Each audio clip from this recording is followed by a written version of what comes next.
sous les toits de Normandie que Philippe rêvait à la chaleur des Antilles. L'inspiration dans l'aménagement des combles était de ramener un peu le soleil dans la maison, un espace de détente pour les filles et d'évasion, comme lorsqu'on était dans les îles. Les tropiques, on les retrouve dans ma décoration, avec les volets de toutes les couleurs, les cagettes qu'on trouve sur le port, les planches à voile, tout ce qu'on peut retrouver sur les bords de mer dans les pays chauds. Alors avec en point d'orgue cet énorme coquillage qui est un béniche. On a aussi souhaité avoir énormément de lumière. Quand il y a du soleil, on a l'impression d'être sur la plage. Ce qui a motivé le projet d'aménagement des combles, dans un premier temps, c'était effectivement de gagner de la place, vu qu'on est quand même 5 à la maison avec les 3 filles. Et elle a été motivée un peu par la nostalgie qui a frappé toute la famille au retour des tropiques. Et on a vraiment essayé de recréer dans ces combles tout ce qu'on a pu perdre en rentrant en Normandie, c'est-à-dire chaleur, bien-être et se retrouver vraiment dans un endroit chaleureux. J'ai voulu volontairement mettre énormément de fenêtres de toit. Il y en a 11 au total qui nous permettent vraiment d'être baignés dans la lumière. Et dès qu'on a un rayon de soleil, les combles sont vraiment inondés de soleil. Dans ces combles, au départ, il y avait rien, c'était un grenier, j'avais juste aménagé un plancher, et il y avait des cartons, des choses dont on ne se sert pratiquement jamais qui étaient là à attendre de partir à la décharge. Les travaux ont été réalisés par Dominique Lemire, spécialiste en aménagement de combles. Alors, ces combles, à l'origine, étaient occupés par des fermettes métalliques qui, avec des petites barres métalliques qui occupent tout l'espace. Et donc, il n'y avait pas de volume disponible. Alors, en fait, c'était des combles qui étaient inexploitables en l'état.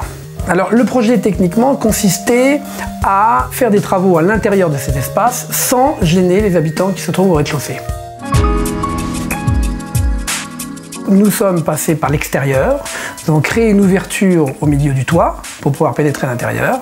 Nous avons modifié l'ensemble de cette charpente en retirant simplement les éléments métalliques qui obstruaient le passage.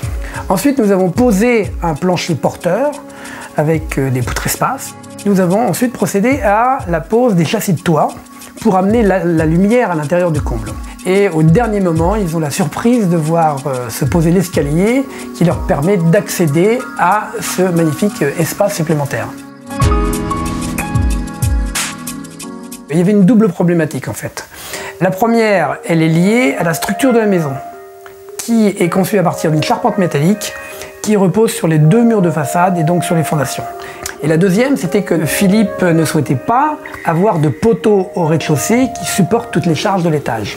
Pour permettre à Philippe de dégager tout l'espace qu'il souhaitait au rez-de-chaussée, eh bien, nous utilisons une technologie de poutre espace qui porte d'un mur à l'autre sans appui intermédiaire. Ce sont des poutres faites en 2 parties, 2 poutres en bois reliées par un treillis métallique, et ces poutres reposent sur chaque mur, sur les 2 murs extérieurs de la maison. Et donc tout le poids repose sur ces poutres sans poteau au milieu, et ça nous donne une latitude incroyable en bas pour casser tous les murs que l'on veut et vraiment ouvrir tout l'espace.